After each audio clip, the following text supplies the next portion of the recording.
لوگ بہت سارے پتہ کیا کہتے ہیں، بہت سارے کہ مولوی صاحب جو آپ بات کہہ رہے ہو نا، اللہ کو راضی کرنا، دین پر چلنا، آخرت کی تیاری کرنا، دین کو دنیا میں پھیلانا، اللہ کے کلمے کو بلند کرنا، یہ سب باتیں ٹھیک ہیں، ہاں، اور یہ کام کرنے میں نے کیا کہتا ہے، ذرا میں سیٹ ہو جاؤں، ذرا میں کیا ہو جاؤں، ہاں، ذرا گھر سیٹ ہو جائے، ذرا بچے سیٹ ہو جائیں، ذرا دکان سیٹ ہو جائے، ذرا کاروبار سیٹ ہو جائے، ہاں، ذرا فیکٹری سیٹ ہو جائے۔ اب مولوی صاحب پھر کرنا ہی یہی ہے، اصل کام تو ہے یہ، ذرا میں سیٹ ہو جاؤں، 2 سال 3 سال 4 سال 5 سال سے یہ جملہ بول رہا ہوتا ہے کہ ذرا میں سیٹ ہو جاؤں، اتنے میں خبر آتی ہے موت ہو گئے، پھر غسل ہوا اور کفن ہوا اور جنازہ ہوا اور قبر میں اتارا، اور کیا کہا، ان کے کفن کی گرہیں کھول دو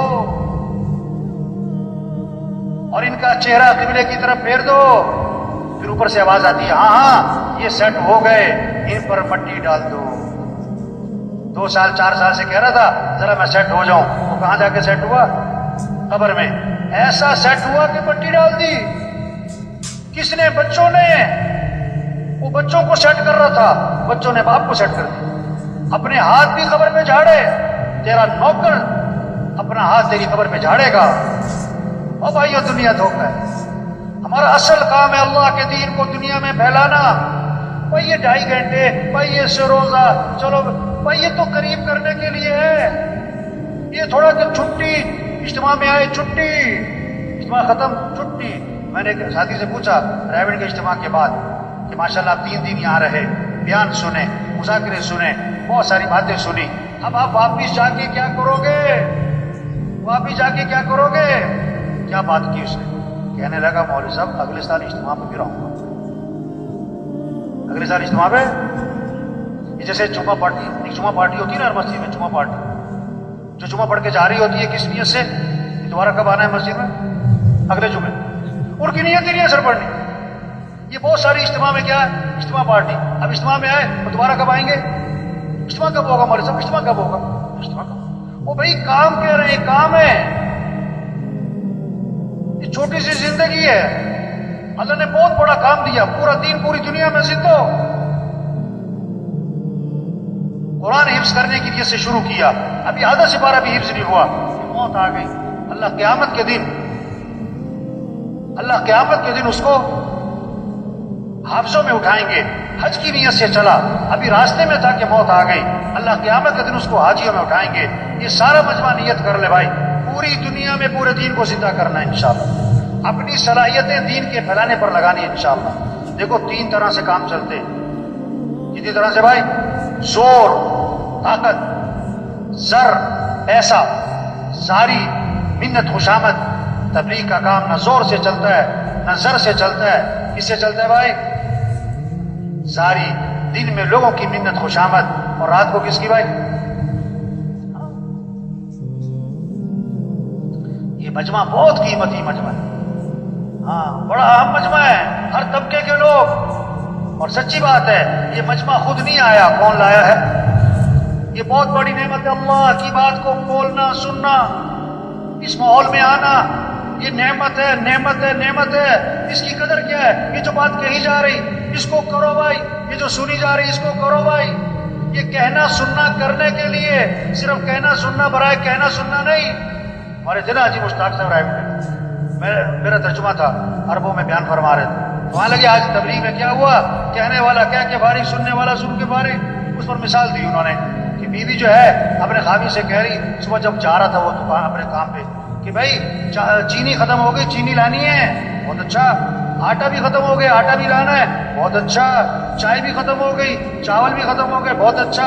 گھی بھی تھوڑا سا رہ گیا، گھی بھی لیتے آنا، فلاں چیز بھی لیتے آنا۔ وہ بولی جا رہی، وہ سنتا جا رہا ہے۔ شام کو آیا تو خالی ہاتھ، بیوی نے کہا میں نے تمہیں یہ کہا تھا، یہ کہا تھا، یہ کہا تھا، اس کا کیا بنا؟ انہوں نے کہا تجھے کہنے کا ثواب، مجھے سننے کا ثواب۔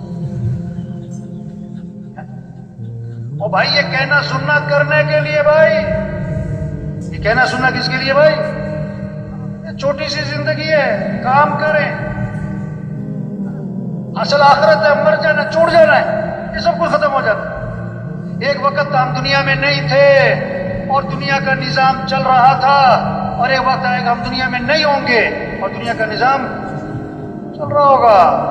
آج ہم سب زمین کے اوپر ہیں اور کچھ عرصے بعد ہم سب زمین کے پیچھے۔ حاجی مشتاق صاحب کا بیان تھا عربوں میں ترجمہ کر رہا، اب ان کی باتیں ایسی ہوتی تھی بعد میں ترجمے سمجھ میں نہیں آتا، تو بیان میں کہنے لگے کوئی کہتا ہے ہندوستان ہندوستان، کوئی کہتا ہے پاکستان پاکستان، ہندوستان نہ پاکستان، قبرستان قبرستان۔ وہ عرب مجھے کہ ترجمہ کرو، میں کہا میں کیا ترجمہ کروں اس کا؟ او بھائی سب چھوڑ جا، اصل کام کریں، 5 ضرورتیں ہیں ان کو سادگی پر لے آئیں، کھانا سادہ کریں، کپڑے سادہ کریں، مکان سادہ کریں، شادی کریں اور سواری کو سادہ بنائیں۔ زور لگے کس پر؟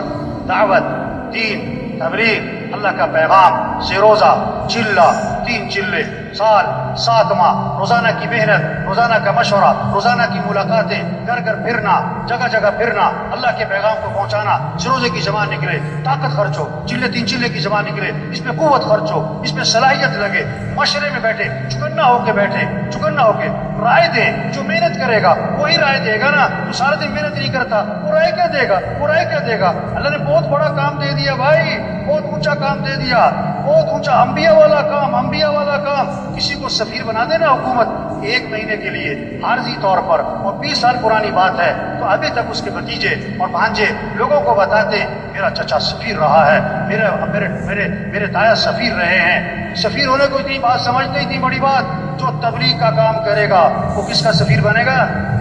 حکومت کا سفیر ہونا بڑی بات کہ اللہ کا سفیر ہونا بڑی؟ یا ایھا الذین آمنوا کونوا انصار اللہ، اے ایمان والو اللہ کے دین کے مددگار بن جاؤ۔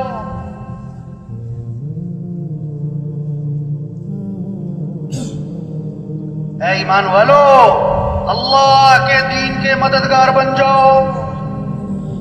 اللہ کسی کے محتاج نہیں، اللہ کا دین کسی کا محتاج نہیں۔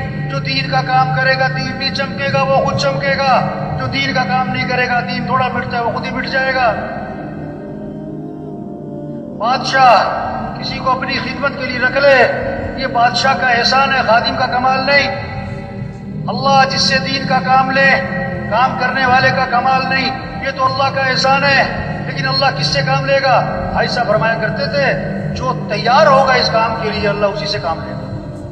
جو کہے گا اللہ میں تیار ہوں، اور جو کہتا میرے پاس ٹائم نہیں، میں تو مصروف ہوں، میری تو دکان ہے، میرا تو گھر ہے، میری تو مصروفیت ہے، میری تو بڑی ذمہ داری ہے، اللہ تو کسی کے محتاج نہیں۔ جا اپنا کام کرو بھائی، اپنا کام کرو۔ دین کا کام اللہ کے فضل سے ہوتا ہے، اللہ کے کرم سے ہوتا ہے۔ اللہ کسے توفیق دیتے ہیں؟ جو اپنے آپ کو پیش کرتا ہے۔ یہ جتنا مجمع بیٹھا ہوا ہے آج تک ہم سے جو اس کام میں، دعوت کے کام میں، تبلیغ کے کام میں، یہ اپنے اپنے محلوں کا انجن بیٹھے، اپنے اپنے علاقوں کے انجن بیٹھے۔ انجن تیز چلے گا ڈبے تیز، انجن آہستہ ڈبے آہستہ، انجن کھڑا ڈبے کھڑے۔ یہ سارا جو مجمع ہے اگر یہ روزانہ محنت کرے، علاقے کا کام بڑھے گا، نمازیوں کی تعداد بڑھے گی، مسجدیں آباد ہوں گی، 3 چلے کا خروج بڑھے گا، دیہاتوں میں، شہروں میں اللہ کا پیغام پہنچے گا، پھر ایک نمونہ بنے گا کہ دین اس کو کہتے ہیں۔ صرف کتابوں سے دین نہیں سمجھا جائے گا، تقریروں سے دین نہیں سمجھا جائے گا، عملی طور پر نظر آئے گا۔ صحابہ کے زمانے میں لوگ مسلمان ہوتے تھے، مدینے آتے تھے دین سیکھنے کے لیے، کتابوں سے نہیں، تقریروں سے نہیں، مذاکروں سے نہیں۔ کیسے دین سیکھتے تھے؟ انہیں عملی طور پر نظر آتا تھا، معاشرت والا دین، اخلاق والا دین، معاملات والا دین، گھر والا دین، مسجد والا دین، مالداروں کا دین، غریبوں کا دین زندگی میں نظر آتا تھا۔ آنکھ سے دیکھتے تھے، دین کو سمجھتے تھے، 1 ہفتہ ٹھہرتے تھے، 2 ہفتے ٹھہرتے تھے، 1 عشرہ ٹھہرتے تھے، 2 عشرے ٹھہرتے تھے اور واپس جا رہے ہوتے تھے۔ اور کتنے صحابہ کے بارے میں اللہ کے نبی نے فرمایا قد فقہ الرجل، یعنی فقیہ بن گئے، دین کی سمجھ پیدا ہو گئی۔ کتابوں سے نہیں، تقریروں سے نہیں، عملی طور پر دین نظر آتا تھا۔ آپ نے ایک چیز کو دیکھا، ایک چیز کو سنا یا پڑھا، زیادہ اثر کس کا ہوگا؟ جو آنکھوں سے دیکھا ہے۔ آپ نے سنا کہ ایکسیڈنٹ ہوا، 100 آدمی مر گئے، اخبار میں پڑھا ایکسیڈنٹ ہوا ہے، 100 آدمی مر گئے، اپنی آنکھوں سے دیکھا ایکسیڈنٹ ہوا ہے، 1 آدمی مر گیا۔ آپ کے دل و دماغ پر زیادہ اثر کس کا ہوگا؟ 1 کا، کیونکہ دیکھا ہے، 100 کا نہیں، سنا ہے۔ دین سن کے نہیں، پڑھ کے نہیں، دیکھ کے سمجھا جاتا ہے۔ ایسا معاشرہ وجود میں آئے جب 100% دین زندہ ہو۔ ایک ساتھی آیا کسی علاقے کا، میں وہاں رائے میں بیٹھا تھا، شعبہ خطوط میں ایک ساتھی آیا، اس نے اپنے کام کی تعریفیں کی۔ اوہ ہمارے علاقے کا کام، اتنا بڑا شب جمعہ، اتنا بڑا مرکز، اتنی سال کی جماعتیں، اتنی 7 ماہ کی جماعتیں، اور اتنا منگل کا مشورہ، اور اتنی سروزے کی جماعتیں ہر ہفتے، اور اتنی چلے کی جماعتیں، اور ہمارا اتنا بڑا اجتماع ہوا، وہ ایسے باتیں کر رہا تھا جسے کام ہو چکا۔ میں نے کہا اچھا بھائی، آپ کے علاقے میں کوئی مسجد ہے جہاں فجر کی نماز میں جمعے کی نماز کا ماحول بنتا ہو؟ کہ نہیں، ایسی مسجد تو کوئی۔ آپ کے علاقے میں کوئی مارکیٹ ہے جو اذان پہ بند ہو جاتی ہو؟ کہ نہیں، ایسی مارکیٹ تو کوئی نہیں۔ آپ کے علاقے میں زمیندار لوگ جو ہیں وہ عشر ادا کرتے ہیں؟ کہ نہیں جی، عشر کی تو بات ہی نہیں سنی۔ اچھا، آپ کے علاقے کے لوگ جو ہیں بہنوں کو وراثت میں حق دیتے ہیں؟ بہنوں کو وراثت میں حق دیتے ہیں؟ تو یہ بات تو میں نے کبھی سنی کوئی نہیں۔ او بھائی، خوش کس بات پہ ہو رہے ہو؟ کتنے لوگ ہیں بہنوں کو حق نہیں دیتے، اپنی بہن کا 100 روپے چوری نہیں کرتے، 20 لاکھ روپے دبائے میں بہن کے گھر کھانا کھانے کو عیب سمجھتے ہیں کہ بہن کے گھر کھانا کھائیں، اور بہن کے 25 لاکھ روپے دبائے۔ اور عجیب بات کہتے ہیں بعض لوگ، ہم نے جہیز دے دیا تھا۔ ایک آدمی سے پوچھا کہ بھئی تم نے فجر کی نماز کیوں نہیں پڑھی؟ کہتا میں نے تہجد پڑھ لی تھی، اپنی مرضی کا تھی۔ تو میں نے کہا بھائی، تم خوش کس بات پہ ہو رہے ہو کہ اتنا مجمع ہے، اور اتنا خروج ہے، اور اتنا بڑا مرکز ہے، اور اتنی سال کی جماعتیں ہیں؟ بھائی، تبلیغ سے مقصود دین زندہ ہو۔ کسی نے آ کر کہا ہمارے علاقے میں اتنے ہسپتال ہیں، اور اتنی فری ڈسپینسریاں ہیں، اور اتنی دوائیوں کی کمپنیاں ہیں، اور اتنے ڈاکٹر ہیں، اور اتنے کلینک ہیں، اور اتنے فلاں ہیں۔ اس سے پوچھا بھائی تمہارے علاقے میں تندرست لوگ کتنے ہیں؟ کہتا بیمار سارے ہیں۔ تو خوش کس بات پہ ہو رہے؟ تبلیغ میں کہ پورا دین زندہ ہو اور پوری دنیا میں زندہ ہو، یہ ہماری ذمہ داری ہے۔ تو یہ سارا مجمع آج تک جو غفلت ہوئی اس پر اللہ سے معافی مانگے، اور جو بقیہ زندگی رہ گئی اس کے بارے میں عزم کر لے کہ اپنی بقیہ زندگی کو دین پھیلانے پر لگائیں گے انشاءاللہ۔ اس کو اللہ سے مانگ لے کہ اللہ ہمیں اس کام کے لیے قبول فرما، اللہ یہ کام کرنا ہمارے لیے آسان فرما، اللہ ہمیں استقامت نصیب فرما۔ تو سب تیار ہے نا انشاءاللہ جی؟ تو بولو بھائی، ہمت کر کے بھائی بولو بھائی، نقد چلہ 3 چلے بھائی، جانا نہیں کسی نے بھائی، جانا نہیں کسی نے بھائی، نقد چلہ 3 چلے، وہ کھڑے ہو بھائی۔